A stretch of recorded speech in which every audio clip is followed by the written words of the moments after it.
नमस्कार दोस्तों, welcome you to my YouTube channel coach life skills unlimited. और आज जो है इस लाइफ स्किल्स हैक सीरीज़ में हम लोग तीसरे एपिसोड में हैं।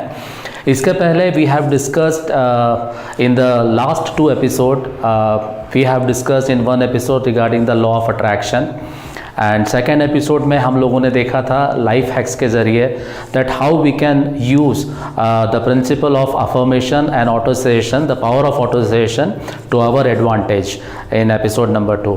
आज हम लोग जो है एपिसोड नंबर 3 में हैं और आज जो हम एक बहुत ही इंटरेस्टिंग टॉपिक आपके लिए लेकर आए हैं that is called as the power of observation, या आप ऐसा कह सकते हैं कि ऑब्जर्वेशन के ज़रिए हम लोग अपनी लर्निंग्स को कितना इफेक्टिव बना सकते हैं। That is the point which we are going to discuss in today's episode, right? First of all, thank you so much the kind of tremendous response we are getting as far as your comments and your suggestions and your queries are concerned that we are receiving in the comment box after each and every episode. Thank you so much, and this definitely facilitate us in deciding the topic for the next episode.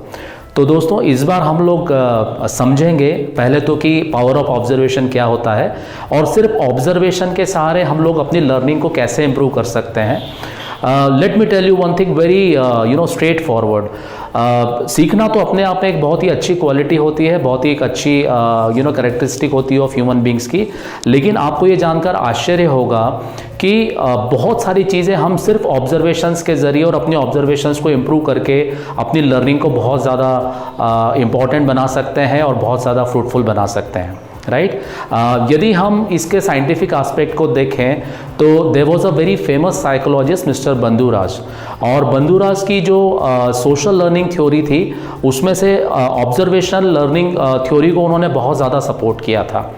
उनके हिसाब से कोई भी observation learning है वो basically 3 stages में काम करती है एंड 4th स्टेज जो होती है वो उसमें एज अ ट्रिगर का काम करती है। तो जो 3 जो है बहुत महत्वपूर्ण स्टेजेस होती है लर्निंग की, सबसे पहला तो होता है अटेंशन, राइट? दूसरा होता है रिटेंशन, तीसरा होता है रिप्रोडक्शन एंड 4th जो होता है वो एज अ ट्रिगर की तरह काम करता है ऑब्जर्वेशन लर्निंग की थ्योरी में, वो होता है हमारा मोटिवेशन। तो जैसा नाम से क्लियर है, फर्स्ट जो स्टेज होती है वो होती है हमारी अटेंशन। तो जितना ज़्यादा हम अटेंशन देंगे अपनी ऑब्जर्वेशन में उतना ही ज़्यादा हम किसी चीज़ के बारे में ज़्यादा अच्छे तरीके से लर्न कर सकते हैं। हम लोग जितने माइन्यूटेस्ट डिटेल में जा सकते हैं किसी चीज़ के बारे में, यदि हम उसको इस क्रिया को अच्छे तरीके से समझें और सीखें तो डेफिनेटली हम अपनी लर्निंग को बहुत अच्छे तरीके से इम्प्रूव कर सकते हैं। सेकेंड चीज़ जो होती है वो है रिटेंशन। तो बात यह है कि सिर्फ अटेंशन से काम नहीं बनेगा। हमने अटेंशन तो दिया है लेकिन हमें यह भी सीखना पड़ेगा कि उस ऑब्जर्वेशन को जो हमने की है या जो हम अपने सेंस ऑर्गन्स को यूज़ कर रहे हैं उस पर्टिकुलर लर्निंग के लिए, हम उसमें से कितना रिटेन कर पा रहे हैं, और इसके लिए हमें अपने आप को कॉन्शियसली अप्लाई करना पड़ेगा, right? Third thing is reproduction. तो पहला हुआ अटेंशन, दूसरा हुआ हमारा रिटेंशन एंड तीसरा जब हमें उस ऑब्जर्वेशन की या जब उस लर्निंग की ज़रूरत पड़ेगी तो हमारा ब्रेन जो है उस रिटेंशन में से कितना पार्ट रिप्रोड्यूस कर सकता है, राइट? एप्लीकेशन ऑफ नॉलेज में या स्किल के यूज़ के वक्त हम कितना उसमें से रिप्रोड्यूस कर पाते हैं, ये हमारी ऑब्जर्वेशन लर्निंग के बारे में बताता है। ऑब्जर्वेशन लर्निंग कोशेंट को मेज़र करता है। एंड चौथी जो चीज़ है वो है मोटिवेशन। सो ऑब्वियसली ये 3 चीज़ों को लर्न किया हमने, लेकिन हम कैसे इस चीज़ को हमेशा जीवंत रख सकते हैं, लाइवली रख सकते हैं, उसके लिए हमें कुछ ट्रिगर्स को यूज़ करना पड़ेगा जो कि एज अ मोटिवेशनल ट्रिगर्स जिसको हम बोल सकते हैं, जो हमें मोटिवेट करती है इस पूरी प्रोसेस को अच्छे तरीके से अडॉप्ट करने के लिए और इम्प्लीमेंट करने के लिए, राइट? तो ये हो गया इसका थ्योरेटिकल पार्ट। लेकिन थ्योरेटिकल पार्ट तो मैंने आपको जस्ट नॉलेज के लिए समझाया, बिकॉज मैं ज़्यादा डीप में नहीं जाना चाहता, because it's not that long a video. मैं आपको ये बताता हूँ कि ऑब्जर्वेशन लर्निंग को कैसे इंप्रूव किया जा सकता है, बिकॉज हम लोग का जो टॉपिक ही है वो है life hacks, life skills hack rather. तो इसमें हम ये सीखेंगे कि कौन कौन से वो तरीके हैं प्रैक्टिकली जो कि बहुत ही सिंपल हैं, जिनको कि यूज़ करके आप अपनी ऑब्जर्वेशनल लर्निंग को या अपनी ऑब्जर्वेशन पावर को बहुत अच्छे तरीके से बढ़ा सकते हैं। इसमें जो सबसे पहला जो तरीका है वो होता है बी माइंडफुल। बी माइंडफुल अपने आप में एक बहुत ही आसान सी प्रक्रिया है।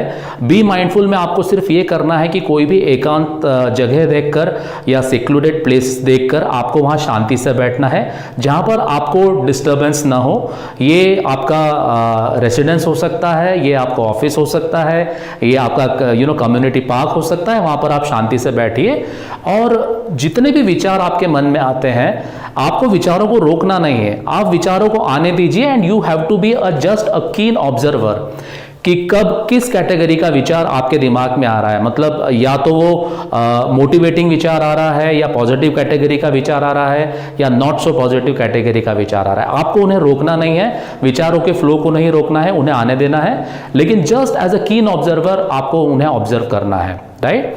और ये कोशिश करना है कि आपको ये याद रहे कि आपके दिमाग में से कौन कौन से विचार निकल कर गए। ऑब्वियसली सारे विचार तो याद नहीं रह पाएंगे, लेकिन हाँ, आप कोशिश कीजिए, कंटिन्यूअस प्रक्रिया से आपको अपने विचारों का पैटर्न पता चल पाएगा, ठीक है। दूसरा अब आपको करना यह है कि आपको बाकी सारी चीज़ों पे से ध्यान हटाकर अपनी सांसों पर ध्यान केंद्रित करना है। You have to concentrate on your breathing. तो जब आप इनहेल कर रहे हैं तो वो आपको फील करना है, जब आप एक्सेल कर रहे हैं तो उस चीज़ को भी आपको फील करना है, राइट। सो आप पाएंगे कि धीरे धीरे आपके दिमाग में जो विचार चल रहे थे उनका फ्लो धीरे धीरे कम हो जाएगा, जब आप कॉन्सेंट्रेट करना अच्छे से सीख पाएंगे अपने इनहेलेशन पर और अपने एक्सहेलेशन के ऊपर, ठीक है। और आप ध्यान लगा सकते हैं कि आप जिस सतह पर बैठे हैं वो आपको टेक्सचर कैसा फील हो रहा है, आसपास में हवा किस तरीके से चल रही है, ठीक है। यदि आसपास में आपको साइलेंस है कंप्लीट, तो आपको साइलेंस को फील करना है, महसूस करना है, राइट। तो ये सारे तरीके हैं कि जहां पर आप अपनी ऑब्जर्वेशन को इस तरीके से ग्रेजुअली इंप्रूव कर पाएंगे। सेकंड जो चीज़ है वो ये है कि आप जो है ये जो स्टेप कहलाती है क्रिएट स्टोरीज। सो क्रिएट स्टोरीज में आपको इन बातों का ध्यान रखना है कि जैसे फॉर एग्जांपल आप कहीं ट्रैवल कर रहे हैं, या आप कहीं जर्नी में हैं, ट्रेन में बैठे हुए हैं, या बस में बैठे हुए हैं, या अपनी कार में बैठे हुए हैं, तो आपको अपने आसपास का जो है माहौल, एटमॉस्फेयर, उसको देखना है, ऑब्जर्व करना है और उसके माइन्यूटेस्ट डिटेल में जाना है। जैसे कि फॉर एग्जांपल कई बार आपको बहुत ही ज़्यादा ट्रैफिक मिलता है, तो आपको वो ऑब्जर्व करना है, लोगों के रिएक्शन को ऑब्जर्व करना है। कोई बहुत जल्दी में है या कोई बहुत रिलैक्स बैठा है, कोई ईयरफोन लगा के, हेडफोन लगा के म्यूजिक को एंजॉय कर रहा है, तो आपको जस्ट उस चीज़ को ऑब्जर्व करना है और आपको कनेक्ट करना है कि आप क्या अज्यूम कर सकते हैं। यदि आप जिन चीज़ों के बारे में देख रहे हैं, या जिस सीन्स को आप देख रहे हैं, या जो सिचुएशंस में आप हैं, आपको इमेजिन करना है कि वो व्यक्ति जो आपको दिख रहा है उसका क्या कैरेक्टरिस्टिक्स हो सकता है, या उसका क्या बिहेवियर पैटर्न हो सकता है, राइट। ये आपको जस्ट इमेजिन करना है। तो ये बेसिकली कहलाता है क्रिएट स्टोरीज, और ये एक बहुत ही पावरफुल टूल होता है अपनी ऑब्जर्वेशन लर्निंग को बढ़ाने का, उसको इम्प्रूव करने का। तीसरा जो फैक्टर है वो होता है कि जब हम लोग किसी भी चीज़ को खाना खाते हैं, राइट, या हम नाश्ता करते हैं, या जब हम डिनर लेते हैं, आप डिनर लेते वक्त या लंच लेते वक्त इस बात का ध्यान रखिए कि पहली बात तो आप किसी से बात ना करें, ठीक है।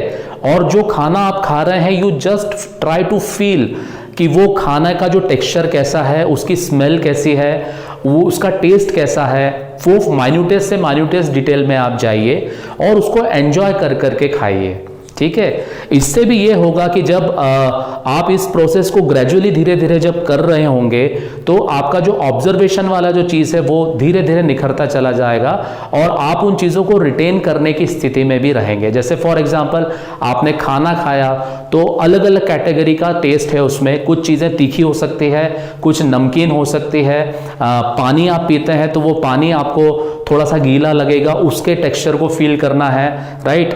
हर चीज़ के टेस्ट को आपको अलग अलग डिफ्रेंशिएट करना है, डिमार्केट करना है, ठीक है। तो ये कुछ मैंने प्रोसेस आपको बताई, स्टेजेस बताई, जिसके जरिए आप अपनी ऑब्जर्वेशन स्किल्स को बहुत ही अच्छे तरीके से और बगैर किसी खर्चा किए और अपने घर बैठे या ऑफिस बैठे आप इन चीज़ों को बहुत आराम से कर सकते हैं, right. So thank you so much, आप लोगों ने इतना पेशेंटली मेरे इस 3rd एपिसोड को भी सुना, लाइफ स्किल्स हैक को। आपके फीडबैक के हिसाब से, आपके सजेशंस के हिसाब से हम लोग नए नए टॉपिक्स को लेकर आएंगे इस लाइफ स्किल्स हैक सीरीज में। आशा करता हूं कि ये वीडियो आपको बहुत पसंद आया होगा। I would like to request, यदि आपको ये वीडियो पसंद आया तो प्लीज़ इसको लाइक ज़रूर कीजिए और अपने ग्रुप्स में, साथी गणों में शेयर कीजिए, सो दैट हम इस पॉजिटिविटी को ज़्यादा से ज़्यादा स्प्रेड कर सकें। और यदि अब तक आपने इस चैनल को सब्सक्राइब नहीं किया है, please subscribe to my YouTube channel coach life skills unlimited. See you there. Next episode में आपसे मिलता हूँ। Bye bye, take care.